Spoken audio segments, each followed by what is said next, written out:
Welcome to the Outer Realm with Michelle DeRoche and Amelia Pisano. Airing live on the United Public Radio Network, 105.3 FM in New Orleans.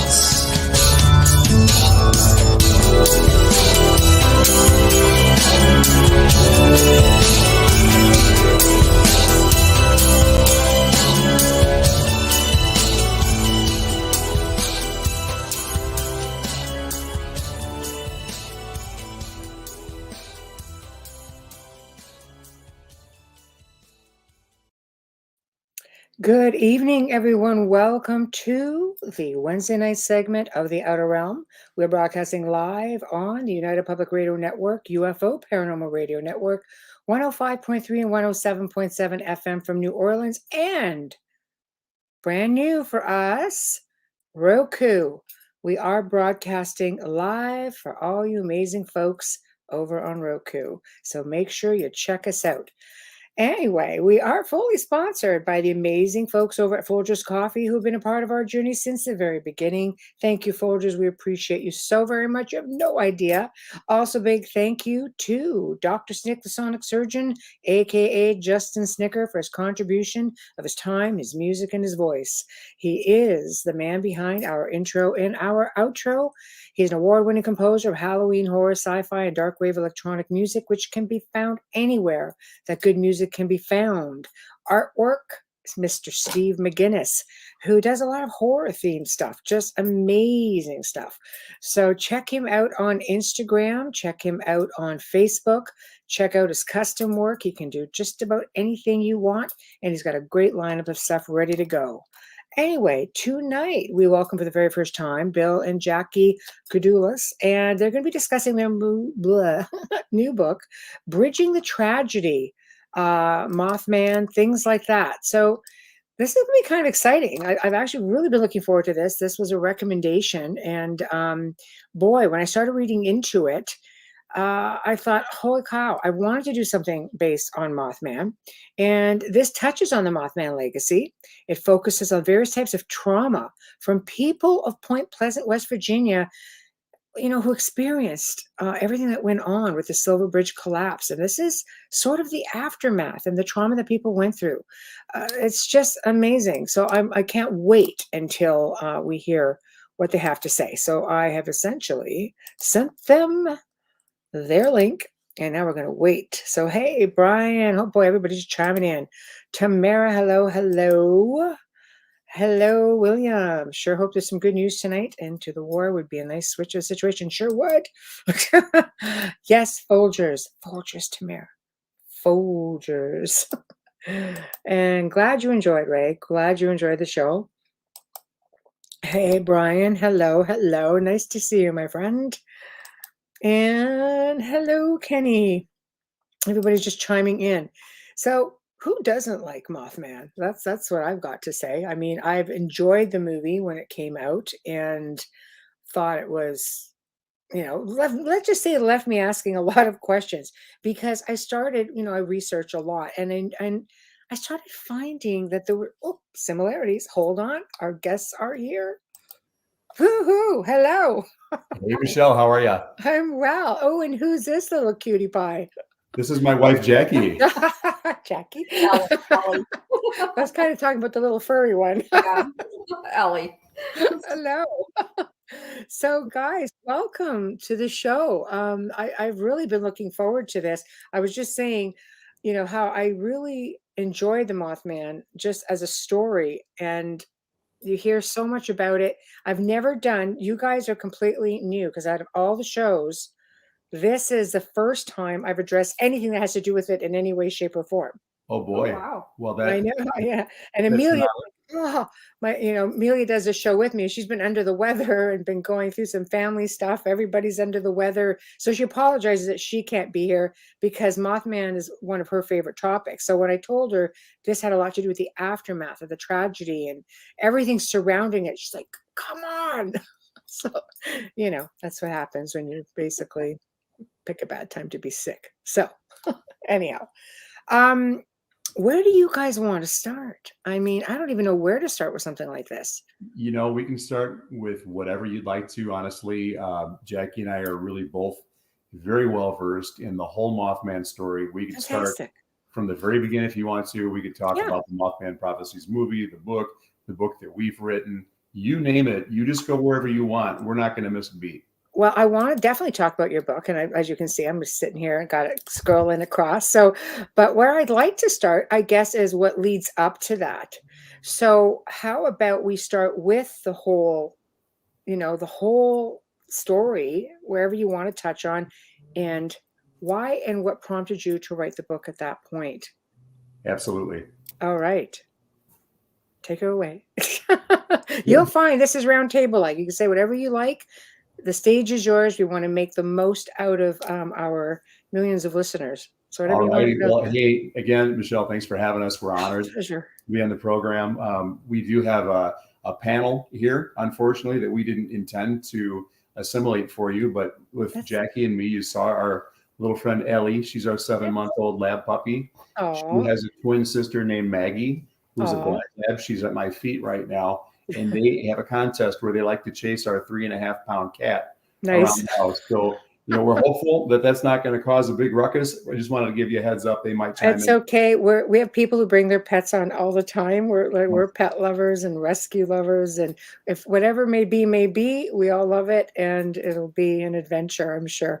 No problem. So let's start with Mothman. I mean, I guess the whole folklore who is he? Sure. What is he? Well, and just for a quick, brief snippet, background, I've been paranormal interested and an enthusiast since the 1970s. Jackie, probably as long as that. She's actually an experiencer. So she has had a number of paranormal experiences. So we kind of balance each other out. I'm not skeptical. That's not where I'm coming from. But I am more investigative and fascinated. She's a first-hand experiencer. So she's had some things going on that way. So the two of us met in 2004, about a year after I had watched the Mothman Prophecies movie. Right. Are you familiar with the movie? Oh, absolutely. I don't think there are too many people who aren't really. I mean, it was such a sensation. Yeah. And it really caught my attention. At that point in my life, I was a little removed from super active studying, researching, reading. I was working, the day job and doing the life thing. But I found this movie, and as I watched it, I found it interesting. I didn't think it was a fantastic movie, honestly. It was interesting, though. What caught me was all the various things that went on during the movie. And for those who aren't familiar with the Mothman Prophecies movie, it's based upon the events that took place in 1966 and 1967 in Point Pleasant, West Virginia. Sightings of a creature, a black winged creature who was described a few different ways, manifested for about 13 months in that little community, Point Pleasant, and on the opposite side of the Ohio River, in Gallipolis, Ohio. There are a couple of sister cities, and them together, maybe 12,000 people. You hear my little puppy. I do, yeah. Harassing the cat. Yeah, there we go. Ellie. That's okay. That's okay. No worries. So, long story short, Michelle, I mean, really, if people are not as familiar with the phenomenon of Mothman, the way that I like to describe it to people who are more contemporary is that what happened in Point Pleasant, West Virginia was very similar to what's been reported the last several years with respect to Skinwalker Ranch. There were so many different things that happened. It wasn't just a black winged creature with red eyes that scared people. There were also UFO sightings. The UFO sightings outnumbered the Mothman sightings. And that's funny because they don't really talk about that at all, do they? They don't. In today's popular Mothman culture, that's not really spoken to much. But there was cattle mutilations also. There were all types of poltergeist activity, disembodied voices, you name it. So there was all kinds of craziness going on for 13 months. And at the end of the 13 months, the Silver Bridge disaster occurred. And this is when the bridge that connected basically West Virginia and Ohio went down on December the 15th. And unfortunately, 46 people lost their lives, and it just devastated the community. Right. Right. Um, you'll just see I'll put comments up every now and then. I'll read them off because we have a huge audio listeners. We're also like FM. Oh, Yeah. and we're on Roku live, by the way. So you can watch yourself on the big screen. Anyway, Tamara says there's been new reports of Mothman in New York. And it's funny, and let me know if you guys have heard about this. I know that throughout different parts of the world, when Japan had the nuclear reactor go, allegedly there were reports of a similar type being, almost identical in the skies over that disaster area. So I guess my question is he a harbinger of doom, or is he an omen where he's just trying to warn people? I think he's there to warn people of Okay. impending doom. Okay. We had discussions with people that we interviewed about that, and I had agreed with Susan Sayer, who's in the book. She was one of the persons that we interviewed, and we kind of came up with the idea that maybe Mothman was present back in 66, 67 on Point Pleasant, not to warn people so much that the bridge was going to go down, but more to speak to the fact that Mothman literally saved Point Pleasant. Because when the bridge did go down, they rerouted the traffic, and the bridge no longer went down through Point Pleasant downtown area. It goes around Point Pleasant now. The traffic all flows around it. So they lost their commerce, and businesses started closing slowly one by one by one. And the town was dying. And because of Jeff Wamsley, the owner operator of the Mothman Museum, Right. Mothman has brought Point Pleasant back up and running again. Wow, very nice. The Yeah. tourist attraction. So, Yeah. now, have there been sightings of him since this tragedy? I think I would say that there are definitely reports of winged creatures that resemble what we've come to know as Mothman. There's, out there these days, there are all kinds of reports. There are various websites that a lot of reports go to where people are disclosing that they'd witnessed a Mothman type thing or something that is close enough in description to what the general consensus of the Mothman community would accept as being a Mothman sighting. There are reports. I mean, there's an awful lot of activity that states that people are seeing things, and they aren't just in Point Pleasant anymore. Those reports do come from all over the place. Right. What do we think he is? Oh boy, yeah. That's a good What do we think he is? I think it's an interdimensional being. I do. Yeah. Yeah. I would agree with you on that. Yeah. I mean, we were told by Denny Bellamy, he was another person we interviewed, and he is the director of the tourism there in Point Pleasant for the whole county, for Mason County. And he said that on the first day of opening hunting season in Point Pleasant or that county, 250,000 people, men, women, and children, hit the woods to hunt. And he said, you better believe me, if there was something out there, because everybody was out looking for Mothman, if there was something out there, it would have been found and it would have been shot. And he said they had two questions. What was his questions? What do we do when we find it? Or can we shoot it when we find it? And if there's more than one, can we shoot two? Of course. Oh my God. Yeah, that's a tough call. I mean, your first instinct, it's that fight or flight or just shoot it. I know. But yeah, that's I don't know, it's fascinating, but I guess it sort of falls into the whole cryptid thing like Bigfoot, when you see, I mean, Mothman can fly, Bigfoot not so much, but the footsteps have just been known to stop and then that's it. You look at Loch Ness Monster, they never find anything. The loch cannot sustain anything this big, but yet there are sightings. So is it exactly that? An interdimensional thing, portals, things of that nature? It would make sense. I mean, they're all over the world, power spots, things like that. It doesn't take much. Tamara, I wonder if the Owl Man of England is a Mothman. Who knows? I mean, that's They're entirely close. possible.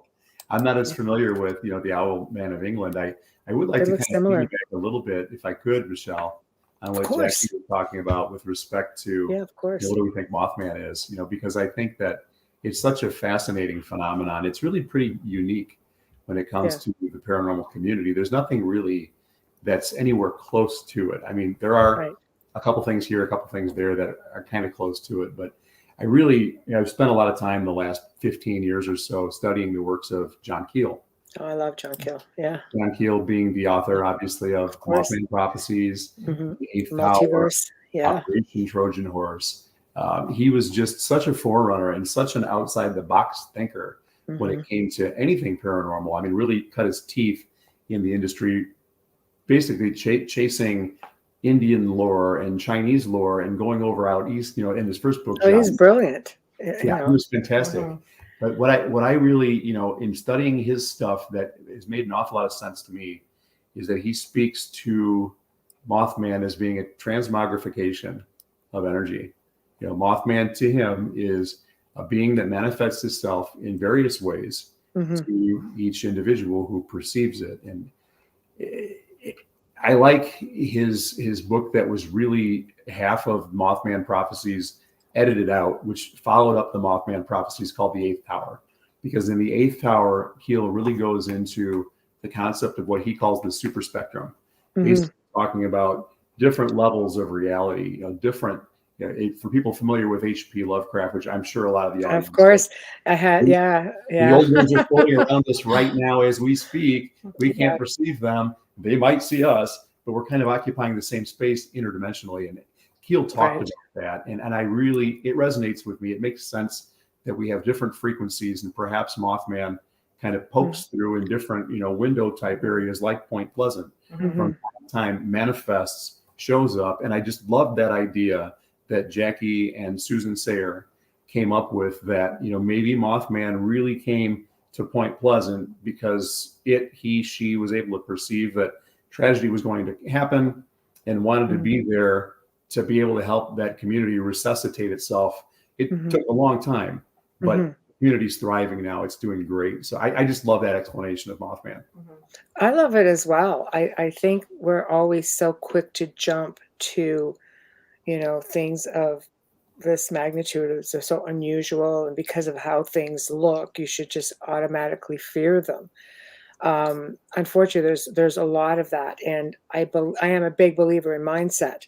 And I believe that it can go either way. If you take that perception, to me, it makes a lot of sense. Why do we automatically assume that, everything that we don't understand is here to cause harm? Well, and the human mind does not like an incomplete picture. Our psyches, our psychology, when we see something and we're not sure what it is, we have a need to automatically categorize that into something that we're familiar with. And we're genetically programmed that if it's outside the box of what our perception is, that we better have our guard up. So that fight or flight kicks in. And when that fight or flight kicks in, we lose rationale. And we can't necessarily sit there and reason if we see something immediately that's outside of our experience, especially if it's at night. And especially if it's got red glowing eyes, or that's how it's appearing. Sure. Let's face it, it's a little unnerving. Alone on the street by yourself. Let's hang out, and have a cocktail. The first idea is we really need to part company quick. Well, and it's flying as fast up to 100 miles per hour behind you when you're driving a car. Bit unnerving, right? Yes. It's a bit unnerving. Yeah. Now, you had a lot of people in that area who were getting, like you say, like you had mentioned, Bill, disembodied sounds, picking up the telephone, hearing things on the telephone, and having things showing up, like you say, on that dark street by yourself, and something's pacing the car beside you, or just showing up on the property. Like, there were a lot of sightings of this. What do you think? Like, why do you think that he was making his presence so known? Because to me, that would cause fear. I mean, you're outside of your comfort zone with things like that. You feel like you're almost being stalked, it's a little bit terrifying. And why Point Pleasant? Why Point Pleasant, West Virginia? Right. Well, it was the entire area up and down the Ohio River, and Charleston as well. One of the sightings, the first sighting that was literally spoke of by John Keel, right, was in Clondenin, which is a suburb just east of Charleston, just a few miles outside of Charleston. Mhm. So why that whole area? Have you ever visited that area? No. It's very, very, I want to say haunted. I want to say it's a haunted area. Right.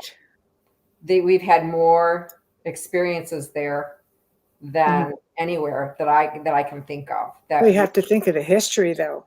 yes, Mhm. and I think that's part of it. Plus the Right. mountains, plus the cave systems, plus the rivers that merge together. You know, in both Charleston and Point Pleasant, Mhm. and then in Parkersburg again. Right. There's bridges and there's water where waters meet, where waters mingle, you know? Yes. So, Yes. I don't know, there's just so much. The changing of energy. I mean, water amplifies, right? Yes. Yes. And let's talk about the cave systems. I mean, that would be a good place for something to hide. Mhm. Like let's Yeah. face it, interdimensional or not. I mean, anything we haven't. I mean, that's a lot of these are largely unexplored. You know, people go to a certain point and that's it. It's we have them up Canada way. They're just loaded, and they're starting to have more and more sightings of all kinds of cryptids. And it's like, wow, who knew? But when you examine areas that have these deep cave systems, they just also come with a lot of different paranormal activity as well as cryptids, ghost lights and orbs and, UFOs and things of that nature. I mean, we have a lot here. Like we stream out of New Orleans, but I'm actually in Canada. And UFOs are like just pretty much like a part of everyday life in and around here. Wow. So very wooded, very, very wooded, Yeah. secluded, and yeah. In Appalachia, really, the mountain range there, and from what I've learned over the years, is that it's one of the oldest, if not the oldest, mountain range, not just in the country, but in the world. Oh, wow, really? It's just super, super ancient. And, for those familiar with John Keel and the Mothman prophecies, West Virginia was the one territory in the U.S. that the natives really didn't settle in. They avoided it for whatever reason. They avoided it. Keel talks. Really? Yeah. That's interesting. The Melungeons. Melungeons, that's what they were. Yeah. A mixed race of people that were there that I think predated the Native Americans. And he talks about the moon-eyed people. Wow. Different haunting type individuals and manifestations. It's just it's a fascinating area. Moon-eyed people almost sounds a little bit like grays in a way. It's the Well, because their eyes are very round when they don't have lenses, right? right. And they were said to have been an Rh negative species. So blood type, the Rh negative. Yeah. Yes, that's interesting. Yeah. It is. Yeah, some of us are. Rh negative species. Yeah, I guess I'm an Rh negative species then for sure. There you go. There you go. Yeah, a lot of theories with that for sure. Like, God, You that's talk to Michelle. I'd like to, if I could, expound a little bit on the history. Please. Because I think the history is a huge part of the whole Mothman legend. Mm-hmm. That entire region was, interestingly enough, it was Revolutionary War type territory. And it's interesting in conversations that we've had with various people from that area, we began talking about history. And the first thing that people told us the very first time we went to Point Pleasant several years ago was that the history of West Virginia is not so much Civil War, but it's Revolutionary War. And then you've got to stop and reframe, this goes back further than we were even aware of, because when we think of a major war, we think of the Civil War. But George Washington was in charge of surveying that entire land for whoever the folks were. The king, allegedly King George, I guess, was the British official on the throne at that time, had George Washington go out and survey that entire area. And when he came to the confluence of the Kanawha and the Ohio River, he is said to have looked out and observed where the rivers merged and said, this is a very pleasant point. So Pleasant Point over time turned into Point Pleasant, which is the name of the town. So that's one part of it. And the other part is the legend of Chief Cornstalk. Right. Legend of Chief Cornstalk. He was a native chieftain who was basically the head of the Shawnee and Mingo tribes, who were doing what they could to prevent more white colonialism from the Virginia side across the river. And so he was on a mission for peace. He was a very rational person, great speaker from what history tells us.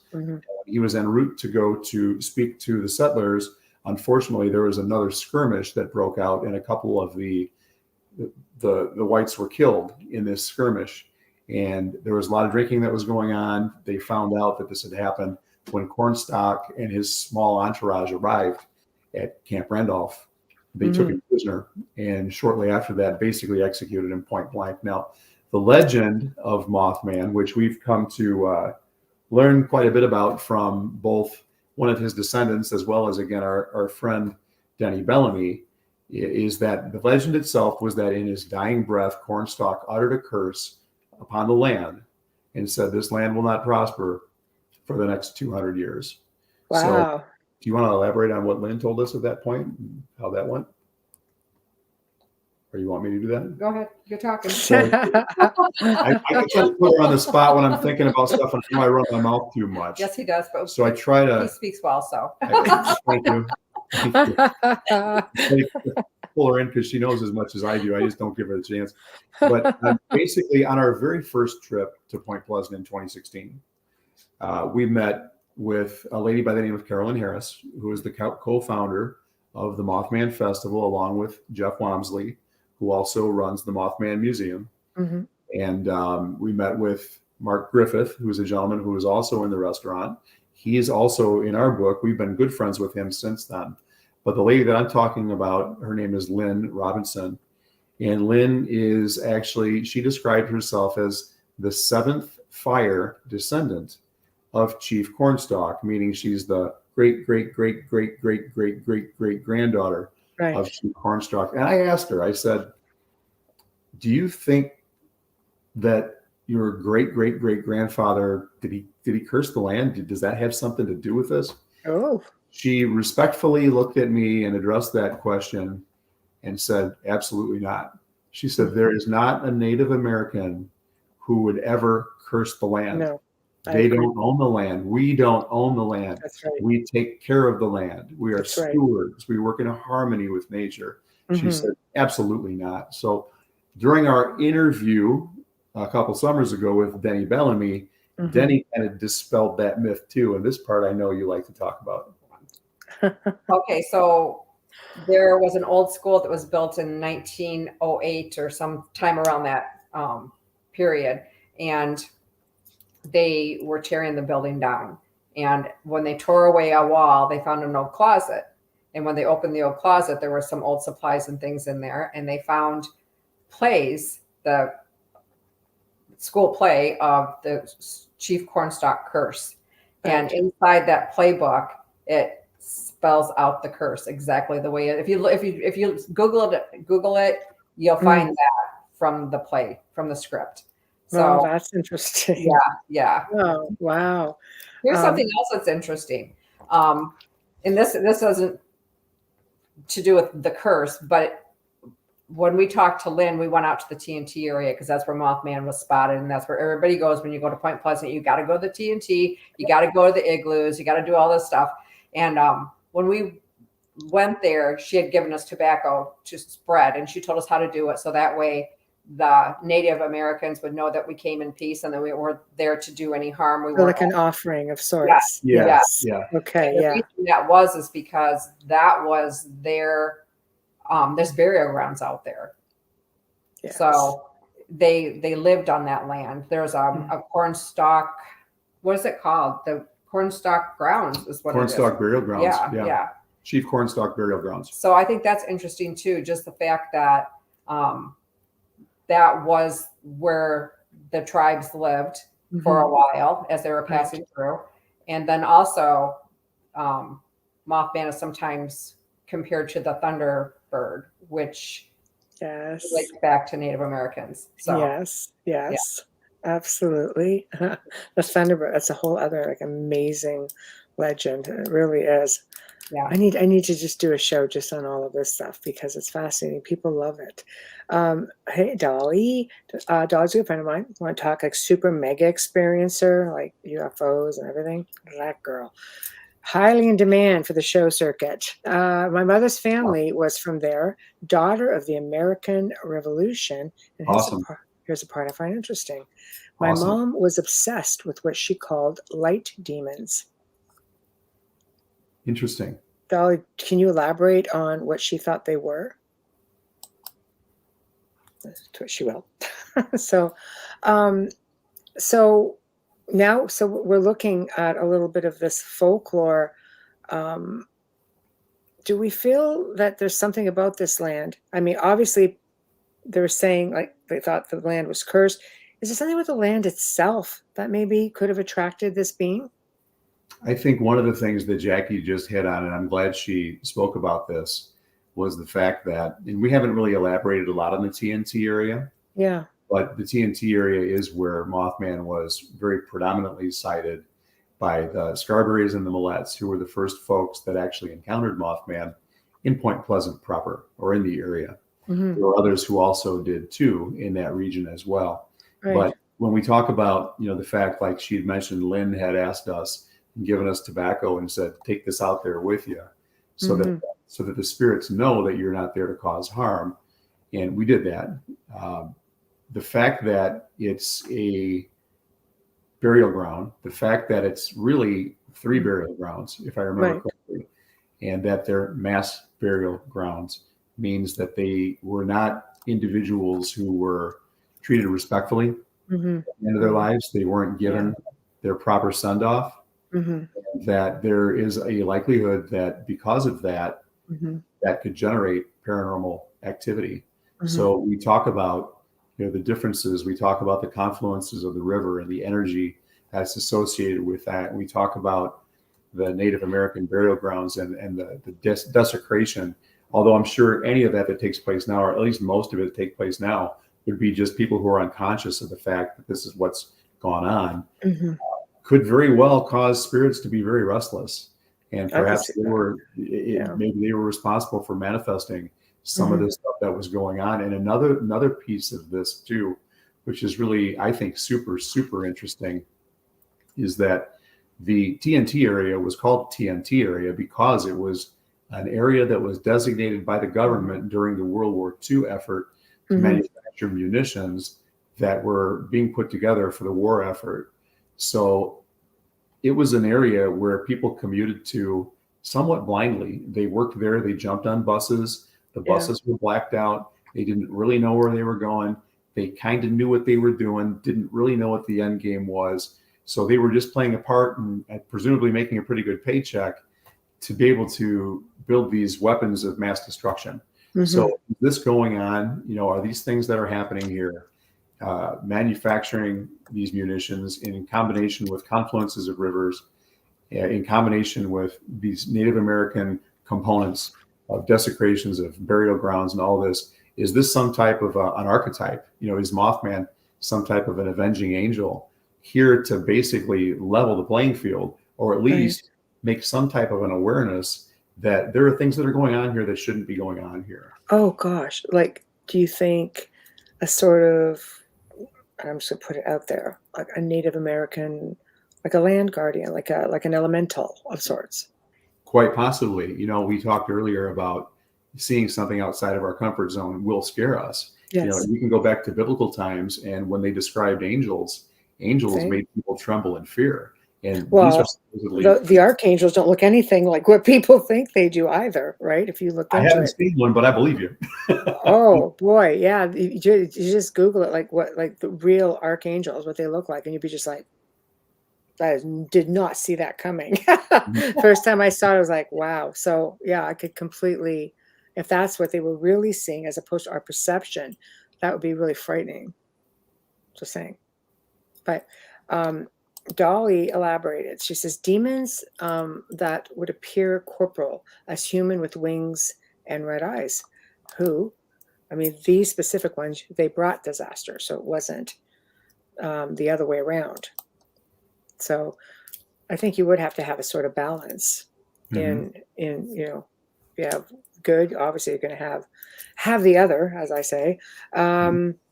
So that's really fascinating. I like that whole theory that you were just explaining. So do you think when you say that there have been last sightings, do you are they still happening in this area, especially this area? Meaning Point Pleasant itself? Well, Point Pleasant, yeah, or I'll say like the sacred land, as we say.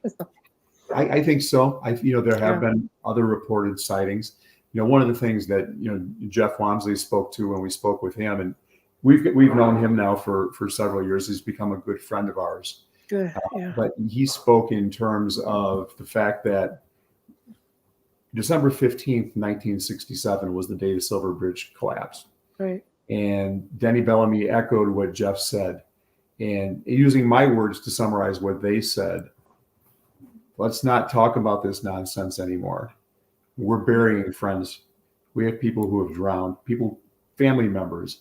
If you didn't know somebody in Point Pleasant who died in the bridge disaster, you knew somebody who knew somebody who died in the bridge disaster. So I think the focus went to, the rescue effort immediately to save the people that they could. There weren't many survivors, but that's the first thing they did.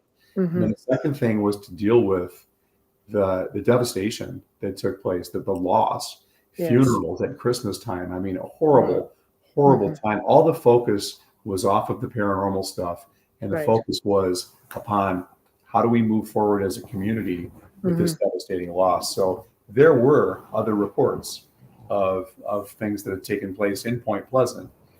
Seth Breedlove with Small Town Monsters has a couple different documentaries out.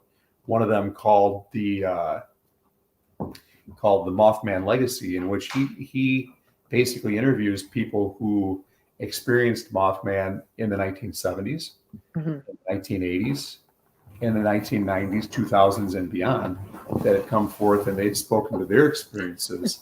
So they hadn't stopped. They just weren't as prevalent. That microcosm that took place those 13 months was when there was off the charts activity. It did kind of slow down, but a lot of it was focus driven and the rest of it was activity driven, but it is still going on. And I have to ask my wife, what did Maggie have? A battery. A battery. She just took a battery out of our black lab mouth. Oh, nice. Fur babies, like toddlers. They all have to act up when you're on the phone or, having a radio show. So, I mean, I completely agree. You have to get out of the supernatural and come into real life, rescue families, mindsets. Do you think things were, because I like I said, I'm a believer in mindset. I also believe that when there's grieving, that energy changes and we can, create a lot of energy, psychokinesis, telekinesis, things like that. Do you feel in that process that sometimes will attract certain paranormal activity to you as well? I counsel and deal with a lot of people who are grieving, who just want that sign so desperately that they don't even know what they're actually really communicating with. Do you feel, because this would have been like on a mass level, do you think that combined energy, because let's talk paranormal activity for a minute, that combined energy, aside from a location that has a massive loss of life, has to leave one hell of an energy imprint. But now everybody left behind, and that energy being focused on, like you say, rescue, and then the aftermath of the grieving, and those who are left behind to move on, which I'm guessing comes to your book. Yeah. So if I heard you correctly, as you were describing that very eloquently. Wow. Okay. Thank you. Very kind. I have sometimes my head, my mouth gets ahead of my head. So if you can make sense out of it, it's great.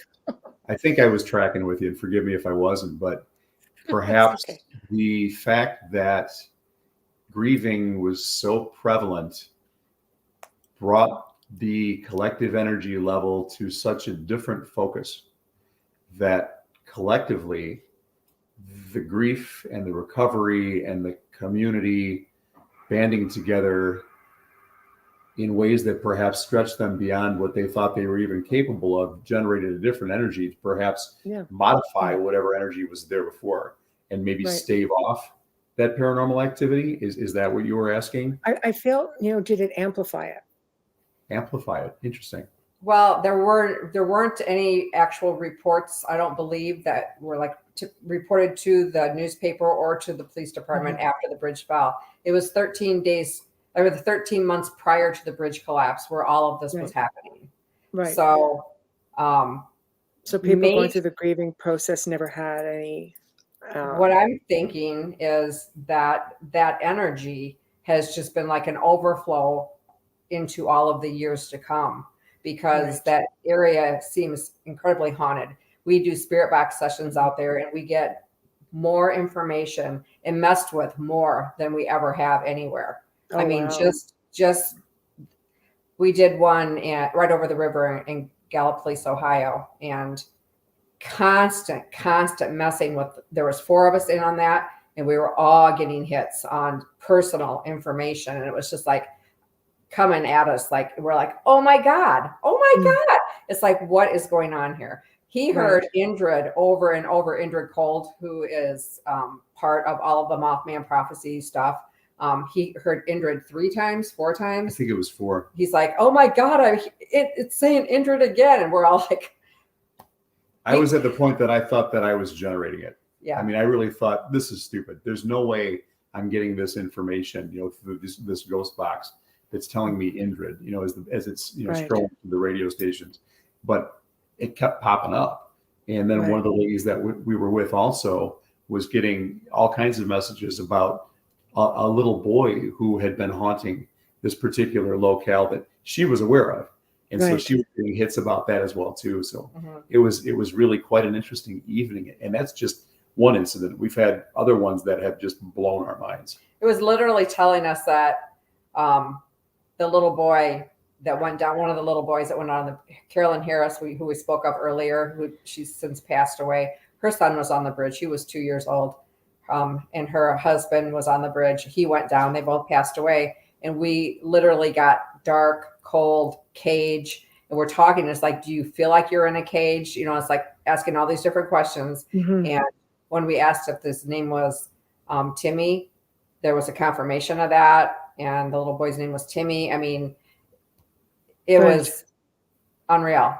Well, that kind of energy could definitely make it easy for spirits to communicate. They have a lot to work with, my millimeter kept getting big hits. I mean, big hits on it. And it was like, Right. So it's become a hotbed in more ways than one now. Yeah. Right. So possibly that disaster did percolate, I guess, into some of the residual effects, some of the different things that are occurring presently. Jackie's right. When she uses the word haunted, and I don't want to interpret what she's saying, is my thought about the whole thing is I have never felt, when I've been in the Ohio River Valley, especially in the Point Pleasant area, felt that there is a negative entity or something that's there haunting to cause harm. No. It's a very charming place. I mean, the word that I like to use to describe Point Pleasant is it's idyllic. It's like Mayberry. The people are kind. They're friendly. There's a very welcoming aura there, but there's a magic. There's a magic in there. So when Jackie uses the word haunted, it's more like a magic, and it's not like a black magic. It's a, it's an excitement. It's a kindness. It's pleasant. Yeah. Wonderful. There you go. I surprise myself every now and then. So I like that, because it's just people automatically, again, we assume when you go to places of disaster that you're going to have this heaviness. You don't feel that heaviness in this location where you think you would when you have such a mass loss of life, because it is a tragedy. I think you guys, titled it right. Bridging the tragedy is definitely a tragedy.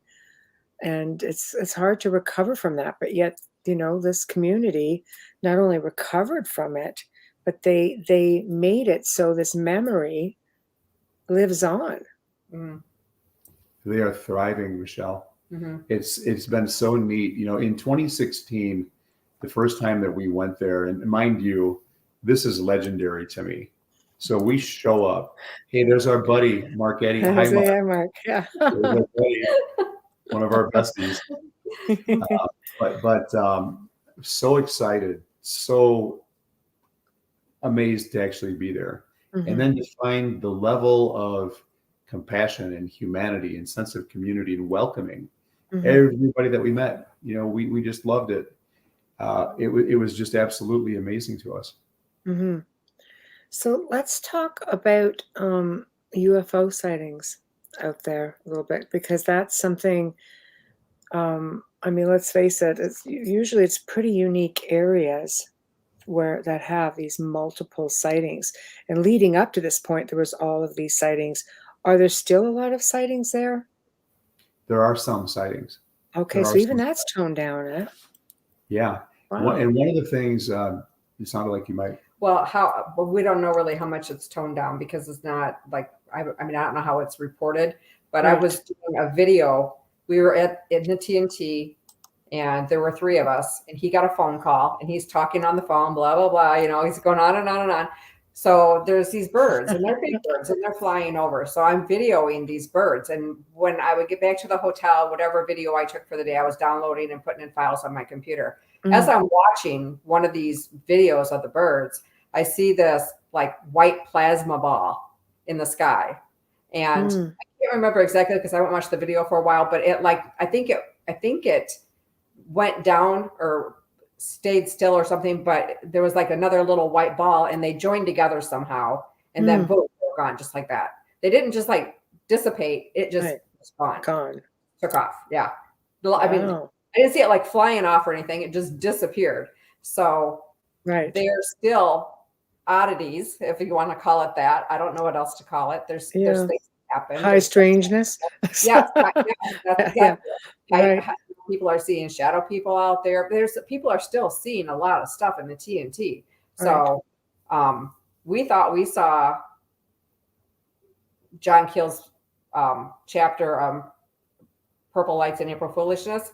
We were out there, and we saw this really strange formation in the night sky. It was like a reddish almost, wasn't it? And it was like dreamy looking when you were looking at it. And we're like, whoa, and we're taking these pictures, we're trying our best to figure it out. And we had a MUFON investigator with us. And so what we ended up figuring out what it was a strawberry moon.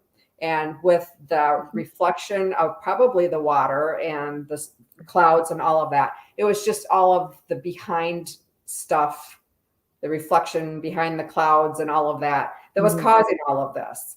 But I mean, yes, we really thought we were seeing some type of weird stuff going on in the sky there. So right. Meanwhile, you have a logical moment. Gotta hate when that happens. It just takes away from the excitement. You don't want that to be the case, but sometimes you have to chalk it up. You do. You have to just be level-headed about it, I suppose. So as we're snapping all the pictures, we're talking through it, and we're like, okay, well, that explains it. But so there are things happening, because we, excuse me, when I looked at that video, I sent it to the lady that was with us, the MUFON investigator, and then she sent it on to other investigators, and nobody could explain that one. So, excuse me. So absolutely, do you need to take a moment? Down here, no, that's okay. We were talking about UFOs, we were talking about currently versus what it looked like in the past. And in the Mothman prophecies, Jackie mentioned that there's a chapter called Purple Lights and April Foolishness. And in that chapter, Keel really goes into what was happening from the UFO perspective. And he and the local reporter, a lady by the name of Mary Heyer, who worked for the Athens, Ohio Messenger satellite office right there in Point Pleasant, she was already, getting involved with the Mothman sightings and the UFO sightings before Keel even arrived on the case. And so they kind of paired up, and with her credibility within the community, he was able to interview people who had seen Mothman, who had had strange encounters, who had seen UFOs, all these different types of things. They trusted Mary, so they trusted John by proxy. He was right there with her. But they Right. went out to the TNT area to a road called Camp Connolly Road. Mhm. And in the Mothman Prophecies, they talk about how the two of them were out late. It was midnight, 1, 2 o'clock in the morning, and they were looking up at the skies, and all of a sudden they saw something.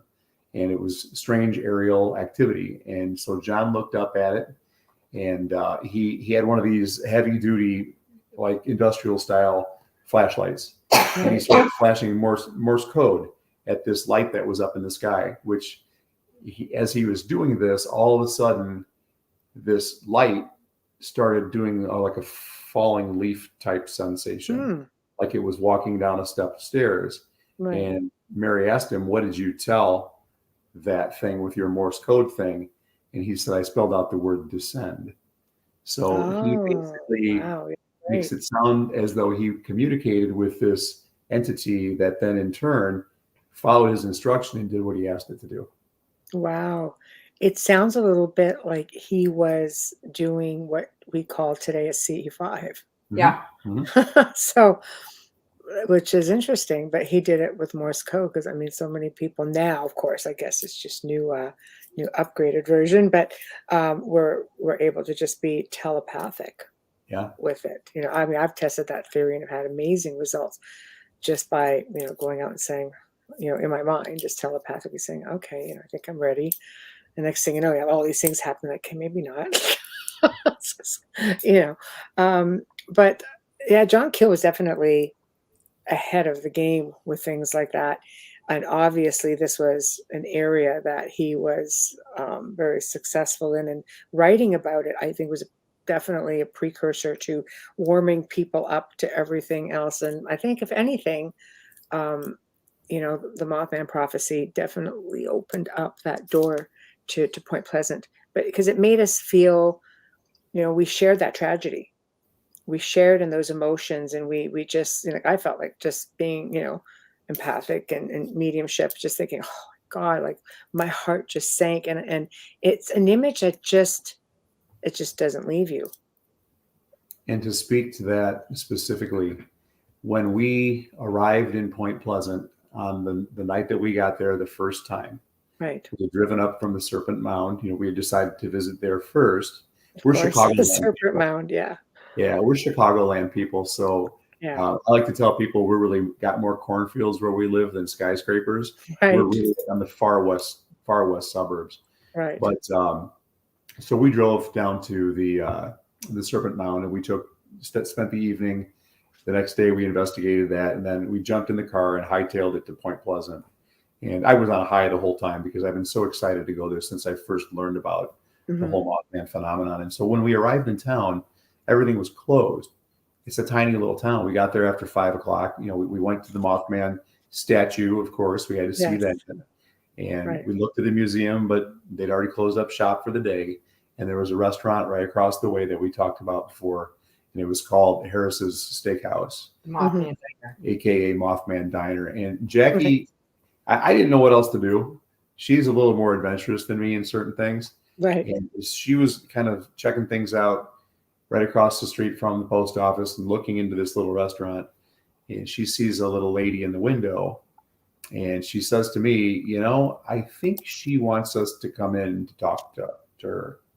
And I wasn't like fully engaged in it, but she insisted, not like in a rude way, but she just quietly said she wants us to come talk to her. So I said, okay. I've come to trust my wife's intuition over the years. Right. We walked in. That's when we met Carolyn. And unbeknownst to me at that point in time, that she was the co-founder of the Mothman Festival, and that she had lost her young son, Timmy, in the bridge disaster. Did not know that. But to meet Carolyn was to know Carolyn, and to know Carolyn was to love Carolyn. And we sat with her. We sat with Mark Griffith, who we mentioned before. We just sat, and in Mark's words, we like to chew the fat. We just sat down and visited with them. And I immediately felt like I was back in one of my great aunt's houses. And I wasn't conscious of this. It was a feeling. I felt comfortable. I felt safe. I felt like a little boy again. And and I'm not. But we were sitting at this table visiting with her, and we just fell in love with her. And as she told us more about the story, she told us about the UFOs. She told us about the men in black. She told us about the other men in black. Some of them were government men.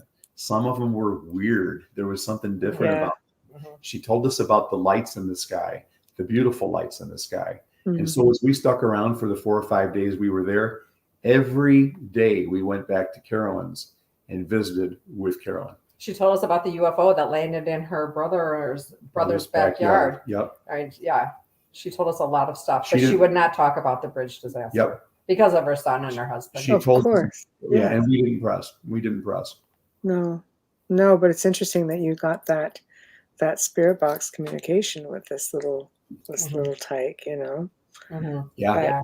But Men in Black, that's fascinating.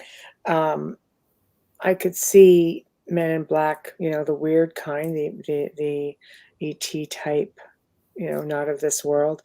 But let's talk military Men in Black.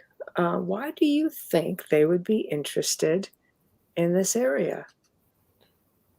Well, the UFOs and the strange activity that was going on with the Mothman and things like that is what I would think. In the words of Denny Bellamy, one of the people we interviewed said, "We grow good pot in West Virginia." Could be Men in Black type of pot, though. I don't know. that would really have to take you off the planet. But yeah, there you go. You know, but I mean, the UFOs I can see, but if it's an area that's constantly having activity, I mean, activity happens like everywhere. I mean, really, you know, here like say, like you go to the Niagara region, there's tons. There's always reports. You go to MUFON, you'll see reports happening all the time. But I've yet to see, and I could be wrong, but I've been doing this for a really long time. I've been in the field myself for, you know, at least a couple of decades. I don't think we've had any real Men in Black experiences. So I could see it, okay, you know, in the skies, and you have a lot of paranormal activity. It's a bit of a hot zone. Mothman, I could see, you know, again, being of interest to somebody like that. But again, you're getting into interdimensional beings, and cryptids sort of show up all over the place. So it just makes you wonder. Well, a thought that I had when you were asking that, why Men in Black? Yeah. Why UFOs, yeah. Why government, guys? Yeah. Here we've got this ultra secret kind of operation going on where we're building munitions. We've got stuff that's going on. Right. I got to tell you, we're good friends with a gentleman, a co-researcher. When I call him a co-researcher, he's a trailblazer. I mean, dude's been in the field for a long time. Guy by the name of Andrew B. Colvin. And Andy is largely responsible for repopularizing John Keel's lost works. He's the one that came out with the compendiums that you may be familiar with. Flying Saucer to the Center of Your Mind, which one it referred to in the Hellier documentary. That's Andy's work. Searching for the String. Searching for the String is another one. Outer Limits of the Twilight Zone. He's got about 15 or more of those. He just popped a message on my phone because we communicate regularly. He called me today and we had a little conversation. He's a good friend of ours. But the reason that I'm talking about Andy is that his thought with respect to why all this was going on is that there was a secret operation that was going on. He thought the government had UFOs back there. He thought that in the TNT area, there was more going on than just manufacturing of munitions for World War II. Yeah. That we had something, if it was a captured alien craft or whether it was something that was one of ours that was being perfected basically for a mission, whatever it was. I mean, that's part of his conjecture in some of his research. That would explain, you know, military type Men in Black. It goes back to sort of like that Skinwalker Ranch thing, you know, what's underground. There are places. Everything okay? That would be my dog, which is about 3 pounds. Anyway, all right. We'll leave that right there. Yeah, I mean, that would explain, you know, why you would have that sort of activity. And wasn't there, because of these munitions, like, wasn't there some kind of, you know, urban legend about Mothman possibly being a product of, you know, bioengineering or something of that nature? that, or that because it's such a contaminated area that it was, what's the word I'm looking for?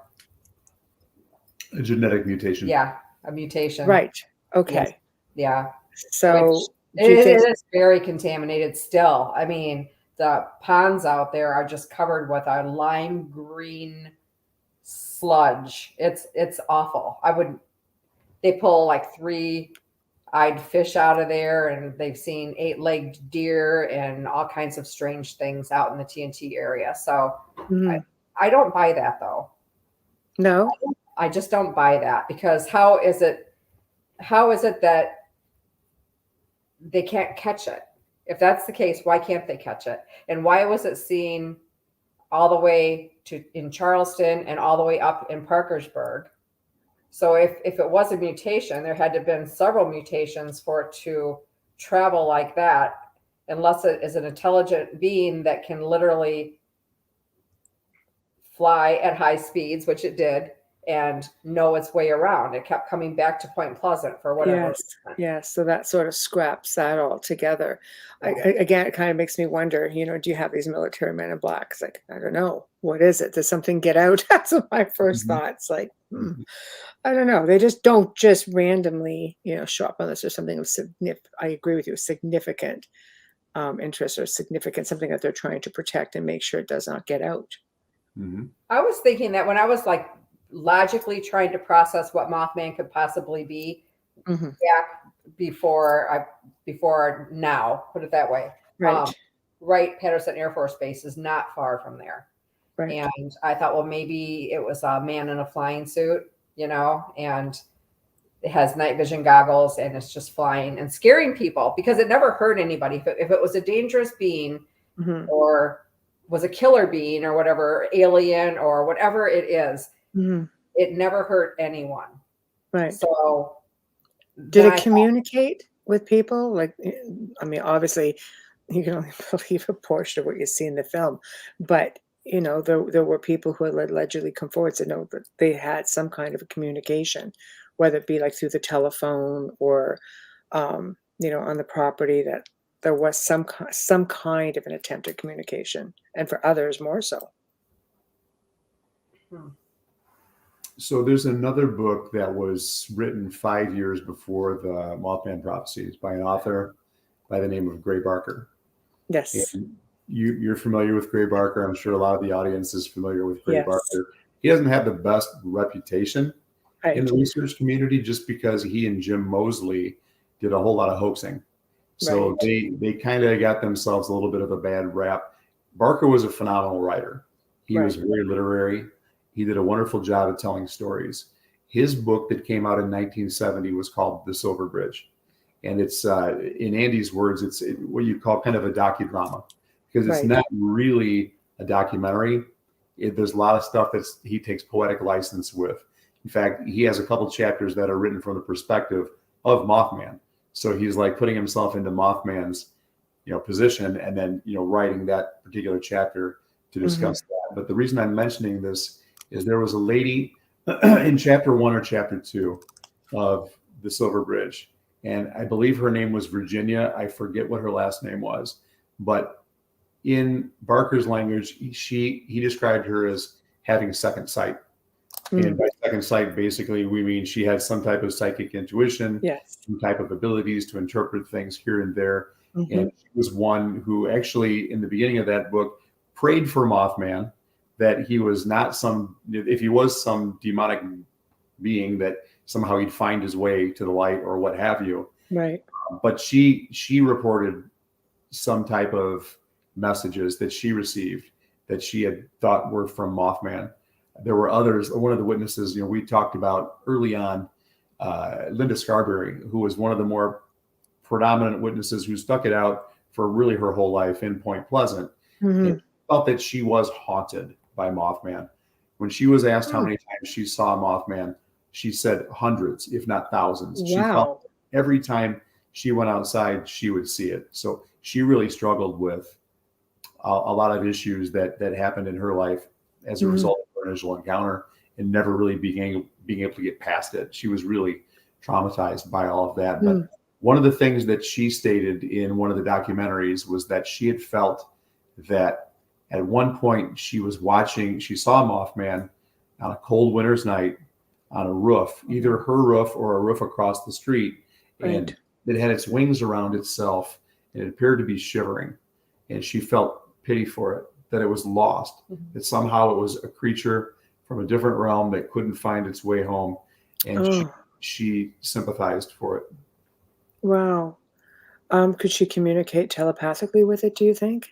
Maybe there was some kind of a connection for him to keep coming back to her, something about her. Could be maybe something latent. I've not heard that she had stated that she had communicated with Mothman. Oh, okay. Yeah, it's just interesting because sometimes beings, like even in the spirit world, sometimes there's just something about an individual. And we call them haunted people, it doesn't matter where they go or what, what they do in their travels. They just always seem to be that beacon.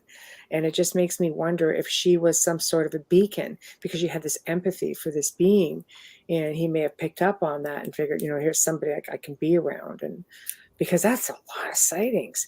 It is a lot of sightings. It is. I mean, it's, and what the way Denny described her during his interview was that her life was destroyed, basically.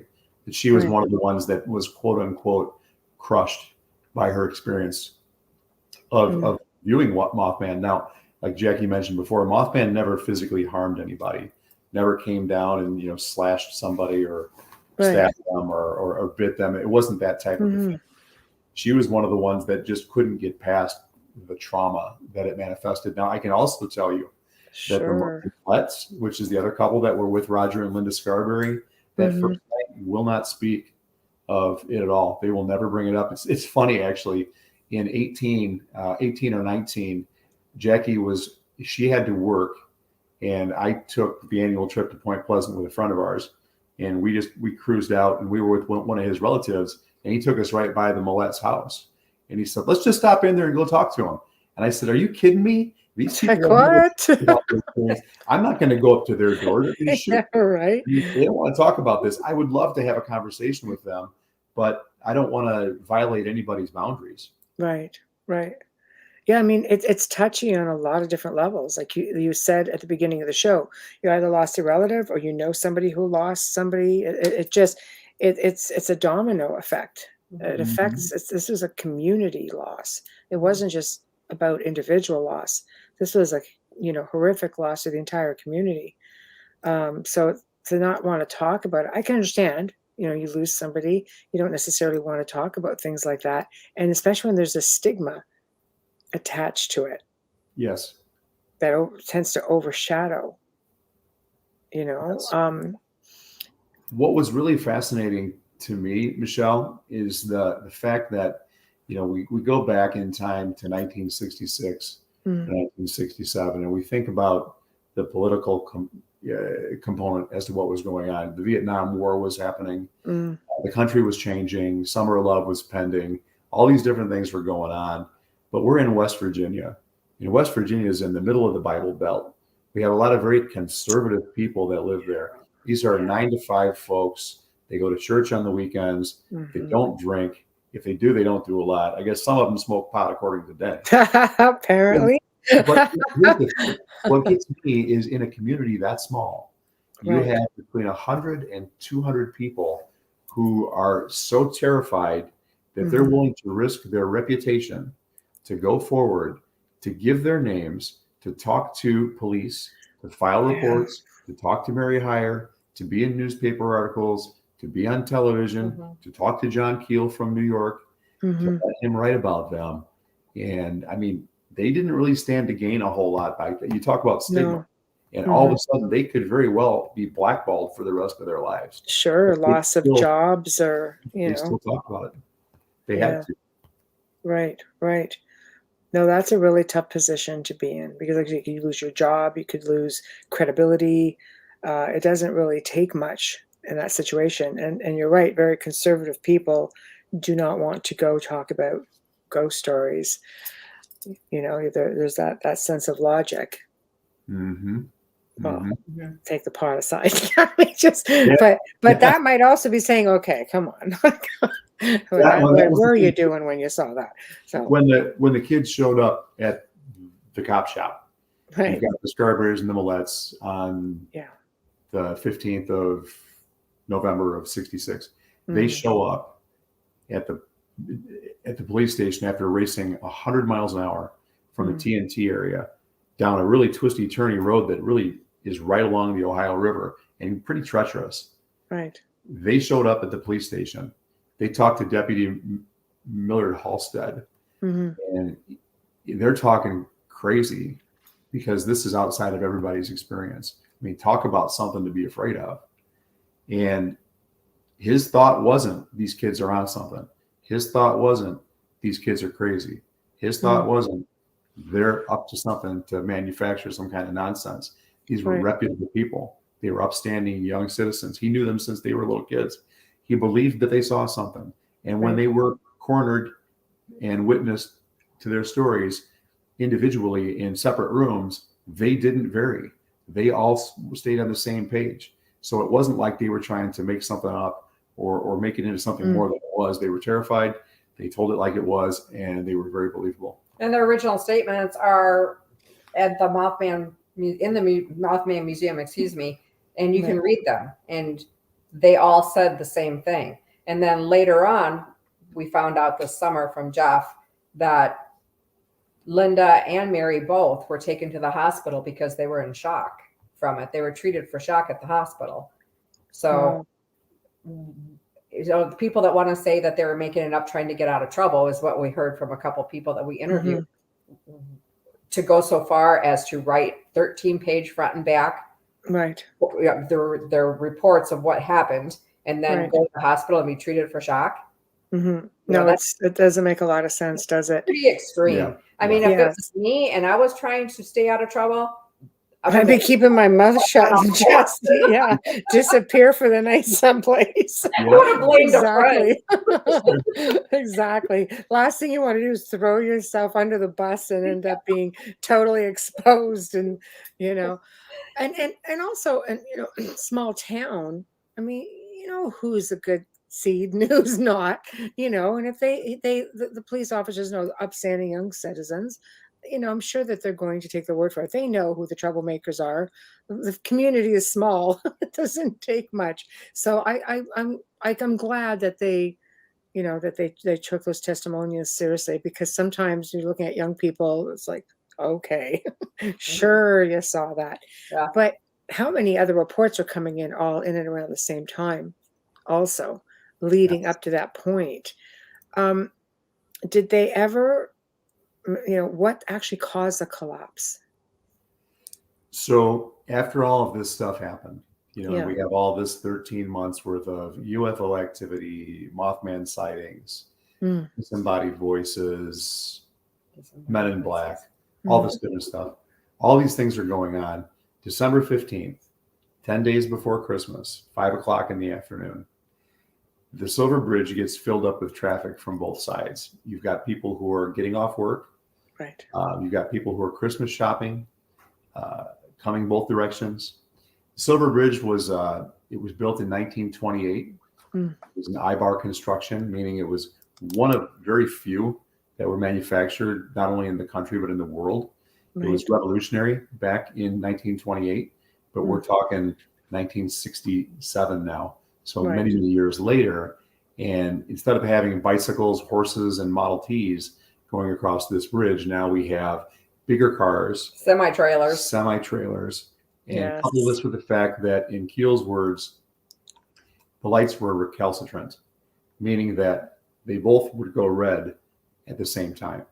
So in the middle of winter, freezing conditions, cold, people packed on the bridge. One of the I-bars had a manufacturing defect in it. They learned this later on. Right. This manufacturing defect expanded, the I-bar collapsed, and the bridge went down like dominoes. It turned, I want to say it turned to the left first and then to the right. Do I have that right, or is that backwards? Oh, so it swayed a little bit. Yeah, and within a minute, I mean, it basically dumped half of the traffic off into the river, and then flipped the other way around, dumped the other half off, and then horribly so collapsed on top of all those vehicles. Yeah. So we've got frigid conditions, bridges down.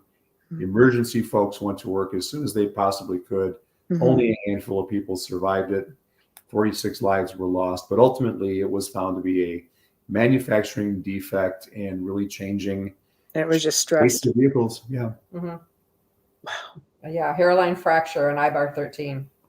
Yeah, number 13 again. So we have 13 months. Lots of 13s. From that transpired between 15th and December 15th of next year.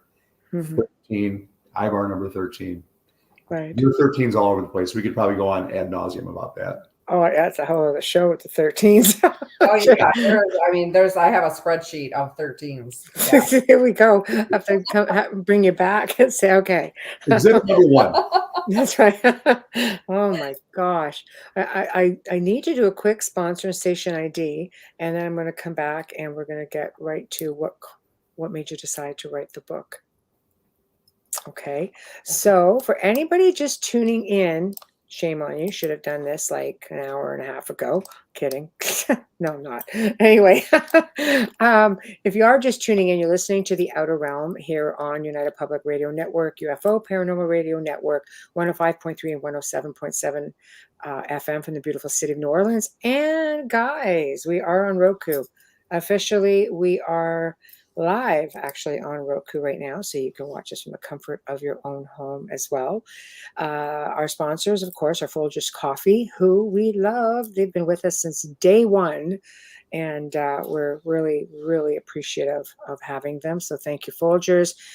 Justin Snicker, Dr. Snick, the Sonic Surgeon, award-winning composer of horror, Halloween, sci-fi, and dark wave electronic music. Also, the master behind all of our intro, outro. So thank you to him. Artwork by Steve McGinnis. Thank you to you as well. So for the very first time, Bill and Jaci Kousoulas. Did I just say that, or did I butcher it? Did I get that right? What? What? Kousoulas. Got it. I'll be okay. So I think I just blurted it out a little too quick. They are the authors of Bridging the Tragedy. And we were talking about the Mothman. We were talking about the trauma and those who overcame it. And it's been a really awesome conversation, I have to say. See, I always say that, conversation, because it kind of, I like it to just flow. So a lot of people tuning in. Only just now, Corinne, really? Hello to all. Nice to see you. Also, Wayne, nice to see you as well. Some of our regulars are like, where is everybody? But anyway, so let's get to the book. What made you decide to write the book about survivors and overcoming? And in a word, in a name, Carolyn Harris. Okay. So my original education is I have a bachelor's in English. Right. And I spent, after finishing that, the next 14 years in technology sales. And I've always been an avid reader, but I've always been an aspiring writer.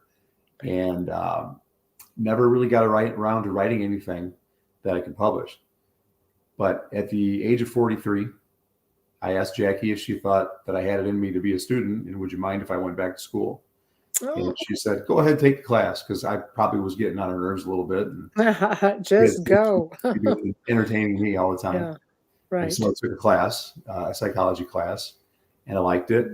And then I took another one, and I liked it. Long story short, took a half a dozen psych classes because I've always been fascinated by the human thought process. Mm-hmm. Why do we think differently? Why do we do things the way we do? Collectively, mm-hmm. individually, what have you. So the whole thing was in order to go back to get an advanced degree. I wanted to get a master's in something, but I was nervous. I'm thinking I wasn't that great of a student the first time. I really had it in me. So I proved to myself I could do the online thing. So I jumped into a master's program and didn't find that to be too terribly hard. But what I loved about it was I got to write. And so when I finished that and kind of advanced a little bit in my career, after about 6 months, I got bored again. And I told Jaci, I said, I think I'm going to go back for a doctorate. And she knows better than to get in my way when I decide I want to do something. She's very supportive. And so she allowed me to go back to school. And as this we're talking about, I went back for the doctorate in 15. We met Carolyn in 16. And so I didn't know what I was going to really do with it. And frankly, I didn't know if I was ever going to finish it because it was hard. I mean, Right. here I'm in my 40s, late 40s, and I'm trying to do something while we're raising a family, and she's got a career and I've got a career, and it's expensive and blah, blah, blah. But we took this vacation to Point Pleasant and we met Carolyn and we loved Carolyn. And Carolyn gave us her cell phone numbers, which we thought was really neat. I mean, this is a lady who'd been on a number of documentaries, all kinds of things about Point Pleasant, monsters and mysteries type programs, things of that nature. And so we kind of felt like we were in the presence of a star when we met her, but she was so humble and so kind. We, a few months later, after we went back home, after having our mountaintop type experience in Point Pleasant, kind of went into a little bit of a funk. Just figured I'd never go back. And I'm back into my humdrum life and all this business. But Christmas Eve, as we were headed to Jackie's mom's house to celebrate Christmas, I told her, I said, Carolyn gave us her phone numbers and we haven't used them. And by golly, I would really like to talk to her and see if I could write something about her life. Wow. And she said, why don't you call her? Why don't you give her a call? But let's do it after the holidays. So we agreed that we were going to call Carolyn after the holidays. So our buddy, Mark Griffith, who we'd stayed in contact with from the time we'd met the both of them a few months earlier, sent us a message on Christmas. And he said, Carolyn had a heart attack. And we were immediately stunned to hear that. Carolyn wasn't young, but here we had kind of finally decided we wanted to do something big and involve her with it. And the next day, Carolyn died. Oh, I'm so sorry. We were crushed. Yeah, I'm so sorry. It brings tears to my eyes today to say it. Yeah. And I never really knew why, and I'll share with you later why. I learned it took me a while to figure out why exactly, because I only knew her for a handful of days. We didn't know her that long. Right. But long story short, I went back, continued my curriculum. We got closer and closer to getting done, and we joined. We attended a couple MUFON meetings. It was like a couple's goal. We wanted to get out because by this point she had built businesses. So in addition to her career as a postmaster, she's operating a couple businesses, and she's super busy with those. And I'm going to school, and I'm doing my day job. We're raising our granddaughter by then, so we're just juggling all. Yes. But I finally got to the point where I went through the comps, which was a horrible experience. And then I got to the dissertation, and that was worse. But we finished the dissertation, and by the time we got done with that, I'd been thinking I needed the next project. And so we began kind of kicking around ideas as to what to do with it. My dissertation was about the concept of post-traumatic growth. It's about the good things that we gain as individuals and collectively by going through things that we don't think we could possibly survive. And as we kind of kicked it around for a month or so, we came up with the idea of, why don't we investigate post-traumatic growth? And Jaci had come up with this before, but post-traumatic growth and paranormal experiences. And we kicked it on a little bit more and finally decided, why don't we do something about the Silver Bridge disaster? And as a way to perhaps honor Carolyn and her memory, plus the other people that we had met over the last 5-6 years that we've been commuting annually to Point Pleasant, because every time we went back there, we would make more friends. Right. And we see more stores open up, and we saw the community growing and growing and growing. So that was a big part of it right there. Yeah, it's very encouraging. I think it's beautiful. I think it's paying homage to your friend and all of those who are just, overcome, again, like a tragedy, but a stigma as well, but yet turning it into this, this tourist mecca, where people come from all over the world just to participate and hear the stories and investigate and just be a part of that experience. So writing this book, you're interviewing people, that would have had to have been very emotional. How did you convince people to just come in and talk about all of this, especially those who don't want to talk about it at all? You go ahead, talk about it. So Mark we wanted him to be part of the story. He needed to be part of the story.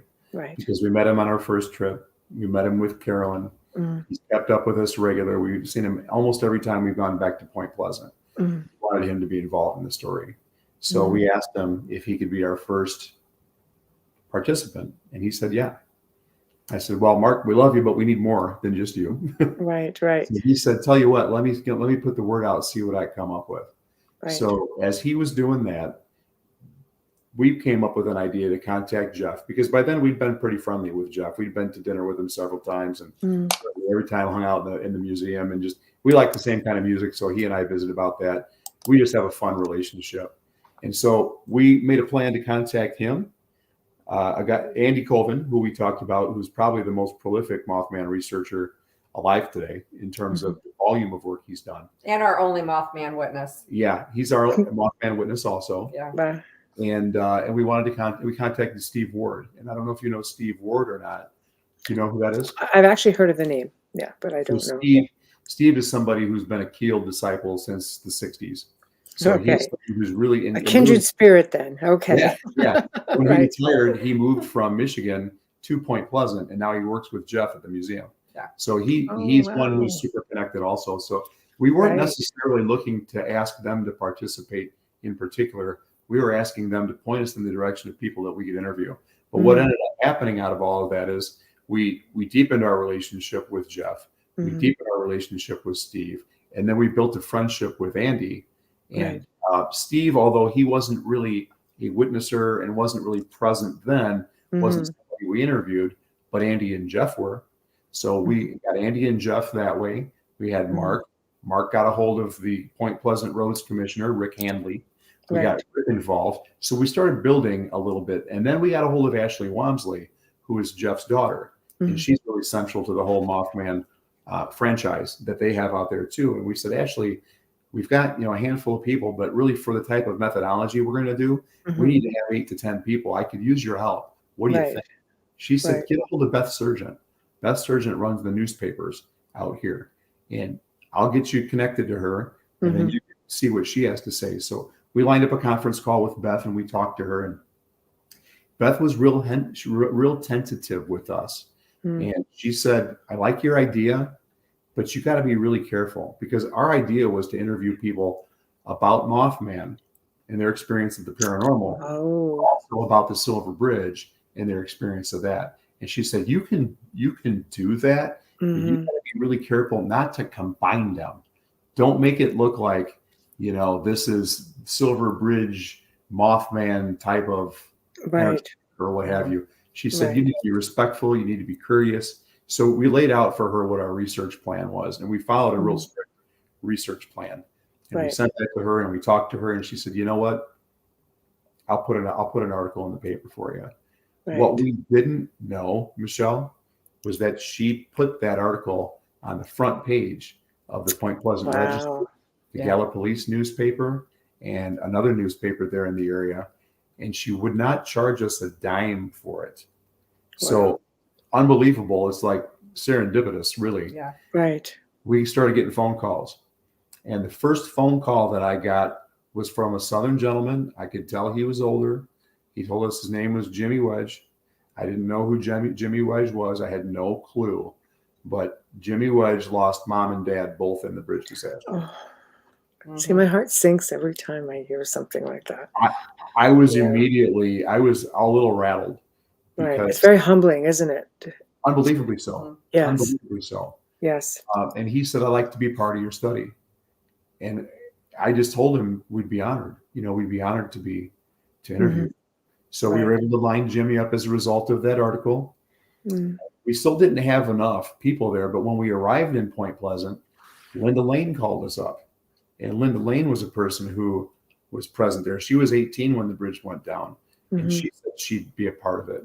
Charlene Westwood also called us, and she said, I'd like to be a part of your conversation. Let's do that. So it was a matter of, in the research community, it's a combination of targeted participation and then snowball sampling, because you've got people referring other people who are part of the study.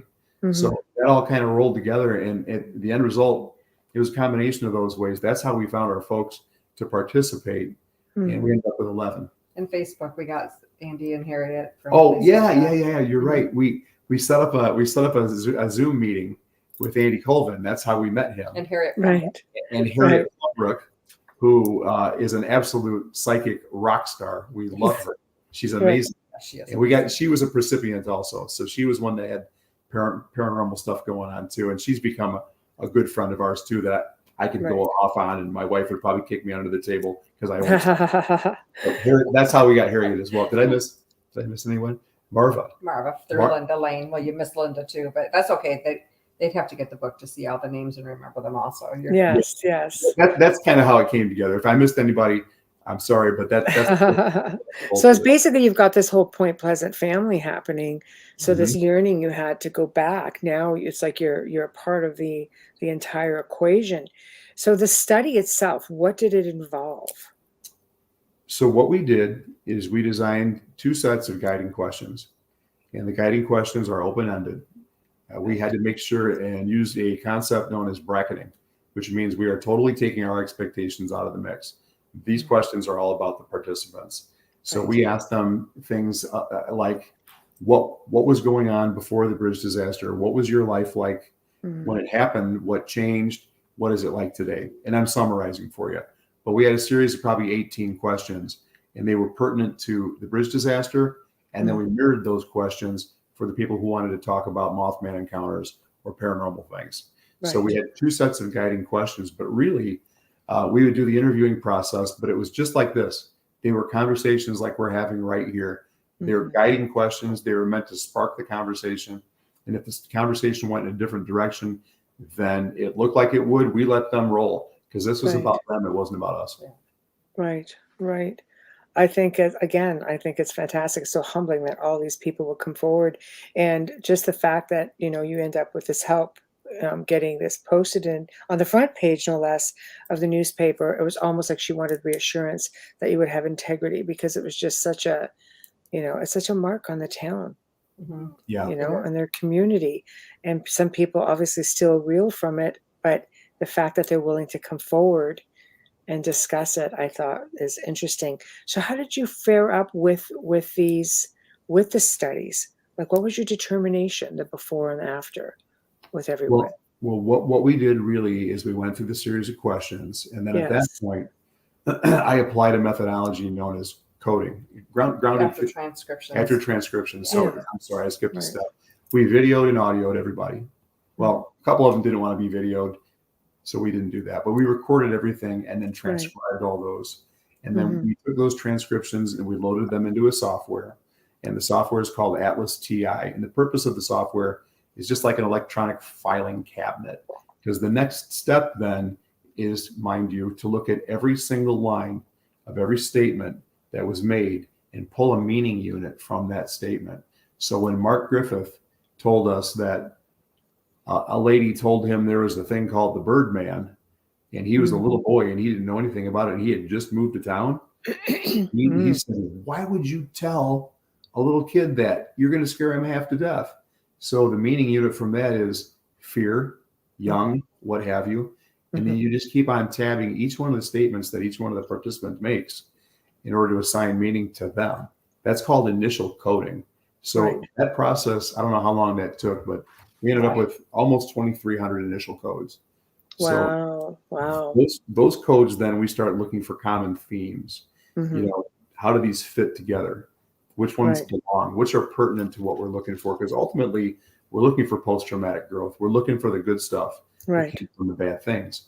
So the next step is called focused coding. So we create all these categories. And these categories basically take this 2,300 set of codes and takes it down into about 100 different categories. So we're getting more precise, but that's still a lot of data. It is, yeah. The next thing we have to do is to take all that data and just distill it down a little bit more and find more things that are more pertinent to what we're looking for, pulling out the ones that may have been things that a lot of people talked about, but weren't really related to the concept of post-traumatic growth. And pull all those different, what are known as dimensions, from that final step of coding, which is called theoretical coding. That's how we arrived with the dimensions of post-traumatic growth. Mhm. And we're happy to share those with you if you'd like to hear them. Oh, yeah, absolutely. Good. Stage is yours. Bear with me. Maybe Jackie can fill up the airtime while I find the page. 271. Let's see. See, she's a champion. She just automatically knows what you have to do. So Mama says 271, and she's right. She's the brains of the operation. I'm the mouth. I'm the mouth. So what we found out was, and these are the things we found from the community of Point Pleasant that presented as positive things, post-traumatic growth, as a result of going through what they went through. Okay. The first one was a concept called appreciation for life. The second one was community. Next was entrepreneurialism, family, gratitude, memorial, optimism, patience, perseverance, personal development, perspective taking, positive reflections, preparedness, responsibility, and spiritual development. Wow. It just resonates with me as you're saying that. And again, that's just from, like just psychically how it makes me feel when you're chiming those words off. And I have, I take in the energy of Point Pleasant. It all just resonates, like it just hits you in the core. Like it's, kudos. I think you guys did a fantastic job. It just nails it. Thank you. That's exactly, these people have persevered. They've overcome tragedy, stigma. They've literally just evolved the whole community as a community. And, all of everything that they were feeling inside, resonates in everything that you see when you go there today. Mm-hmm. Based on people, I know many people who've gone, and there's not one that's had a bad experience. Yeah. And it's just outstanding. We had always gone in off season. I'm not usually a big crowds guy. Yeah, same. Yeah, I a little bit more towards the introvert side than the extrovert side. Right. Jackie likes big stuff like that. She does great in those types of environments. But yeah, we were invited by Ashley Walmsley and Jeff and I had been talking for a couple of years about us coming and presenting what we were working on. But the Mothman Festival was canceled for a couple of years because of the COVID thing. Yes. Yeah. So we actually, I think I can speak for me. I was a little relieved in 21 because we didn't have anything to present yet. We were still working on this thing, and we wanted to come out there and at least talk about it, but it wasn't done. Right. But we really worked our tails off to get things ready in time for this year's festival, and never had published a book before. So we worked with Andy Colvin again, who is a pro at this. He helped us get this thing across the finish line. He said, guys, you can't go to the festival without a book. You got to have it done. Right. So we put the book together. We got it done. It was published at the very end of August, and we were able to ship cases of it to the museum. And Jeff held on to them for us when we got there. But we arrived at the festival, set up a booth, and that place typically pulled between 12 and 15,000 people over the weekend. This year, because of the pent-up demand, there were over 30,000 people in this little community. Mothman Saturday was just crazy. Crazy. It was insane. It was insane. And how did the book do? How was it received? We came home with some, but we sold a bunch. That's all that matters. Yeah, we had such fun. It was living the experience, I say. So it was wonderful. We had in the tent that we were in, we were right next to George Dudding, who's a paranormal publisher from the area who's got all kinds of books out. We've gotten to know him a little bit over the years. Mark Randall was next to George. Was next to George, and Mark is a creative artist who does things for small town monsters. We've gotten to know him the last few years as well too. Complete gentleman, great guy. Across from us directly was Lyle Blackburn, who I imagine you got to be familiar with that name. Yes, of course. Next was Ken Gerhard. He's been on the show. Yeah. And next to him was Nick Redfern. He's been on the show a few times. So, and this is our first time ever at the Mothman Festival. I know, I love it. But when Andy came and supported us, he sat there in the booth with he us. surprised us.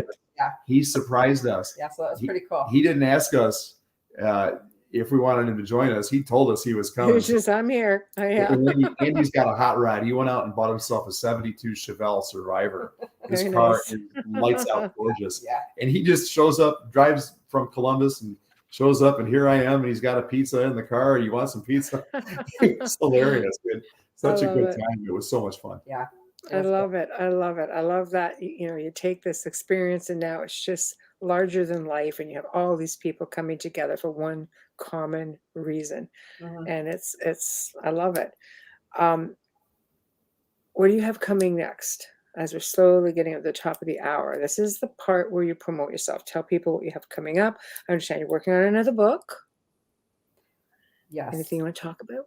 Well, we had originally planned to hit the road running right after the first of the year with our new study looking for participants, but he has been recently hospitalized, so it's kind of put us back a little bit on any of that. But when we presented at the Mothman Festival, our last frame on our PowerPoint presentation was asking the audience for help. We had come up with 3 different ideas of what we were looking to do.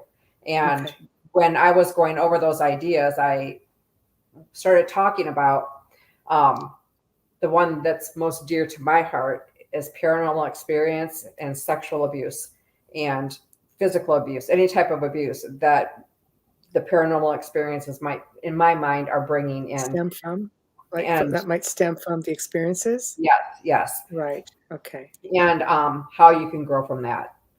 And so that one, because of the things that came out of my mouth while I was talking about it, which I had not planned at all, some lady came up afterwards, and I was talking about when I was a child. There were heads on the dresser at night, and I was little, and I remember peeking out from my covers and seeing these heads on the dresser all the time, and I was scared to death.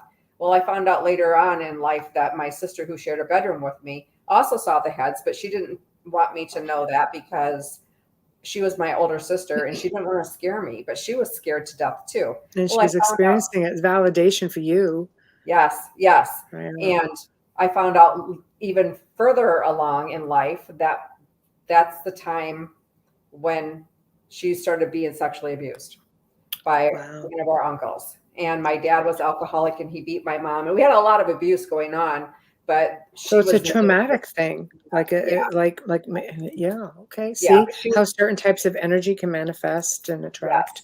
Yes. Okay. And I think that manifested because of her abuse, and I was able to see it because we were so close. But when I was talking about that, someone came up afterwards and she literally couldn't talk, and Bill was going to go talk to her, and she's like, no, and she was pointing at me. And when I started talking to her, she said, I said, you saw the heads too? And she said, but it was snakes. Wow. She saw snakes when she was growing up.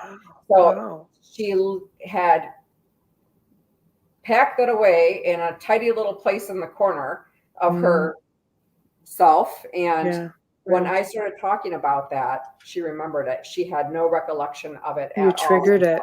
Yes. Wow. So that's what we're looking to do for our next study. So if anybody listening to the show tonight would like to get in contact with you guys, maybe to participate, connect with you guys, stories of their own, how would they do that?